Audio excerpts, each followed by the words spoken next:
ایسا لگتا ہے کہ بلوچستان میں امن کے کچھ دن بھی دشمنوں کو ہضم نہیں ہوتے۔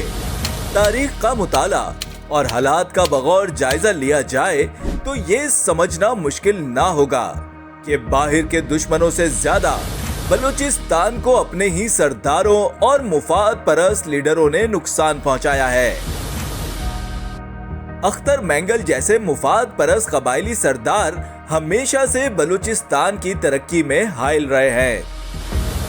بلوچوں کے حقوق کی بات کرنے والا اختر مینگل نہ صرف دوگلی شخصیت کا مالک ہے بلکہ جھوٹ، منافقت اور کرپشن کے سہارے ایک لمبے عرصے سے صوبہ بلوچستان کے لیے نقصان کا باعث بنا ہوا ہے۔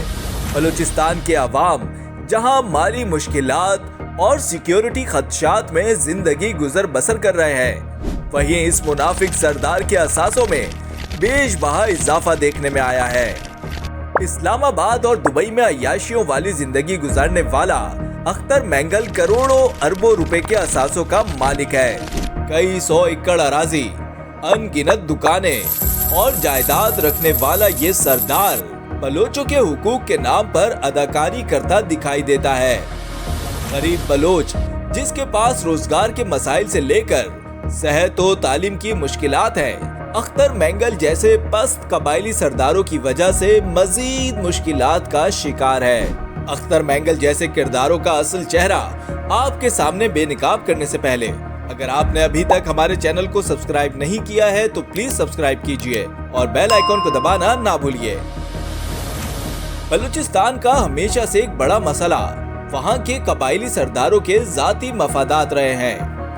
وہ اپنی من مانیوں کو یقینی بنانے کی خاطر قوانین اور آئین کی پاسداری کے خلاف جاتے رہے ہیں۔ اپنی طاقت اور علاقے پر گرفت چھوٹ جانے کے خوف سے ایسے منافق سردار معصوم عوام کو نہ صرف گمراہ کرتے آئے ہیں بلکہ بڑے پیمانے پر عام افراد کو اس گندی سیاست کا نقصان اٹھانا پڑا ہے۔ اختر مینگل بھی انہی سرداروں میں سے ایک ہے جو سالوں پہلے اپنی سیاسی جماعت تو بنا چکا اور مین اسٹریم سیاست میں بھی طویل عرصہ گزار چکا، لیکن اندر کا وڈیرا ہے کہ مرنے کا نام نہیں لے رہا۔ آپ کو یاد ہوگا پچھلے سال جولائی میں کراچی ڈیفنس ہاؤسنگ اتھارٹی کے کمرشل ایریا میں بگٹی قبیلے کے افراد کے درمیان کھلم کھلا فائرنگ کا تبادلہ ہوا، جس میں 5 افراد قتل اور 3 شدید زخمی ہو گئے تھے۔ فہد بگٹی اور علی حیدر بگٹی کی قیادت میں 2 گروپوں میں شہر کے اہم ترین علاقے میں جنگ چھڑ گئی تھی، جس میں سردار نواب اکبر بگٹی کا بھتیجا فہد بگٹی مارا گیا۔ یہ وہی اکبر بگٹی ہے جو پرویز مشرف دور میں مارا گیا تھا۔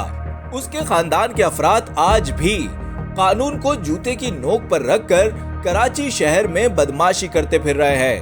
یہ ان بلوچ سرداروں کا مائنڈ سیٹ ہے جو تبدیل ہونے کا نام نہیں لے رہا۔ یہ خود کو ہر قانون سے بالا تر سمجھتے ہیں۔ ان کا مزاج ہے کہ یہ فائنل اتھارٹی ہے اور ملک میں موجود قوانین ان پر لاگو نہیں ہوتے۔ کیا یہ قبائلی سردار آسمان سے اترے ہیں جو یہ خود کو آئین سے بڑھ کر سمجھتے ہیں؟ ایک اور مثال کراچی کے علاقے بورڈ بیسن پر کار سواروں پر تشدد کا واقعہ ہے جو کہ فروری 2025 میں رونما ہوا۔ کلفٹن کی مصروف فوڈ اسٹریٹ پر شاہزین مری نامی بلوچ سردار اپنے مسلح گارڈز کے ہمراہ عام شہری پر حملہ آور ہو گیا اور بعد میں قانون سے بچنے کے لیے بلوچستان فرار بھی ہو گیا۔ نسلوں پر مشتمل یہ سرداری سلسلے عام آدمی کے لیے عذاب کا باعث بنے ہوئے ہیں۔ بلوچستان سمیت پاکستان بھر میں دہشت گرد کارروائیوں میں ملوث PLA کی حمایت میں مشغول مارنگ لانگف جیسے کرداروں کی ڈوریاں بھی اختر مینگل جیسے کرپٹ بلوچ سرداروں اور بیرونی طاقتوں سے جا ملتی ہیں۔ مارنگ لانگف بلوچ یکجہتی کمیٹی کی آڑ میں گزشتہ 1.5 سال سے ریاست کے خلاف نام نہاد بلوچوں کے حقوق کی تحریک کے نام پر بیرونی آقاؤں کی ایما پر بلوچستان میں امن و امان کے در پہ ہے۔ مسنگ پرسنز کے نام پر بلوچ عوام کو گمراہ کرنے کی سازش دنیا پر عیاں ہو چکی ہے۔ سیمی دین بلوچ جیسے کرائے کے کردار پاکستان مخالف قوتوں کے ہاتھوں نہ صرف استعمال ہوتے ہیں بلکہ عام آدمی کی زندگی اجیرن بنانے میں اہم رول ادا کرتے ہیں۔ अख्तर मैंगल इन्हीं मुल्क दुश्मन किरदारों की हिमायत में इसलिए भी एहतजाज और लॉन्ग मार्च कर रहा है कि हुकूमत की गिरफ्त में आ जाने पर मारंग लांगव और सिमीदीन बलोच कहीं अपने आकाओं के जिक्र में उसका नाम भी न ले लें।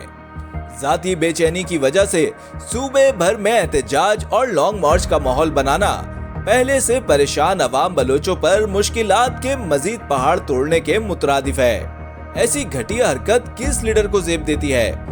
Balochistan national party mangle group की मशीनरी को इस्तेमाल में लाते हुए अपने ही सूबे में बदअमनी फैलाना अवाम दुश्मनी नहीं तो और क्या है? बहरहाल अवाम और इत्तेहादियों ने इस बार अख्तर मैंगल को आड़े हाथों लेते हुए एहतजाज और लॉन्ग मार्च की कॉल को नाकाम बना दिया है। ये हकीकत है कि झूठ के बलबूते पर अवाम को बार बार बेवकूफ नहीं बना सकते। याद रहे, अख्तर मैंगल का असल रूप उसके बढ़ते हुए माली असासों के पीछे छुपा है। ऐलान करदा असासों के मुताबिक बलूचिस्तान के जिले खुजदार में ज़रई जमीन जिसकी कीमत का पहले तायुन नहीं किया गया था, अब उसकी मालियत 10 मिलियन रुपए बताई गई है। इसी तरह हब में 300 एकड़ जमीन जो कि बेटे गुरगैन के नाम है 2020 में 15 लाख रुपए मालियत की जाहिर की गई, जो 2024 में बढ़कर 2 करोड़ 52 लाख रुपए की हो गई। अख्तर मैंगल की कारोबारी असासे भी नुमाया हद तक बढ़े हैं। 2020 में उसके कारोबारी असासों की मालियत 2 मिलियन रुपए जाहिर की गई, जो 2024 में 21.5 मिलियन रुपए तक जा पहुंची। बीवी के नाम पर चागी में गैर तिजारती, सनती और रिहायशी जायदाद की कीमत 2020 में 4.5 लाख रुपए थी, जो 2024 में 2 करोड़ रुपए हो चुकी है। इसके अलावा 2020 में दुबई में एक फ्लैट की कीमत 1 करोड़ 19 लाख 50 हजार रुपए जाहिर की थी, जो 2024 में बढ़कर 28 करोड़ 66 लाख 50 हजार रुपए तक जा पहुंची। इसी तरह एक अपार्टमेंट की मालियत 80 लाख से 5 करोड़ हो गई। दीगर असासा जात जिनमें गाड़ियां, कैश, घर, इन्वेस्टमेंट और कीमती नवादरात वगैरह शामिल हैं, 5 करोड़ 3 लाख रुपए से बढ़कर 36 करोड़ 18 लाख रुपए तक जा पहुंचे। करप्शन का ये आलम है कि बर्तानिया और दुबई के होटलों और ट्रेडिंग कंपनी को जाहिर ही नहीं किया गया। इस्लामाबाद में डायमंड मॉल एंड रेसिडेंसी में एक अपार्टमेंट भी जाहिर नहीं किया गया, जबकि मंगोपीर कराची में एक अदद बंगला, खयाबान शमशीर कराची में एक अदद घर, रेलवे स्टेशन कोयटा में एक घर, वड खुजदार में एक अदद घर, शाह नूरानी खुजदार में 200 दुकानें, वड खुजदार में एक अदद दुकान भी जायदादों में जाहिर नहीं की गई, जबकि कॉपर काटा, सिलिन एक्सपोर्ट्स में शराकतदारी, एके मोटर्स भी असासों में शामिल हैं, जो जाहिर नहीं किए गए।